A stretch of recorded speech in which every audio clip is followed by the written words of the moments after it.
Minimalist dinner gone wrong. So last weekend, my friend Dan invited me over for dinner at his place.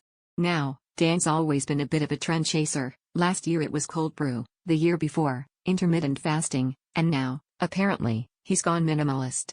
I found this out when I walked in and nearly tripped over a suspiciously empty living room. No couches, no TV, just Dan sitting cross-legged on the floor next to a single toaster like some kind of Zen appliance monk.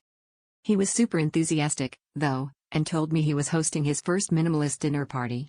I figured we'd have some fancy salads or maybe a single, perfectly arranged carrot, but instead, Dan popped up and said, "Let's get this bread." Literally.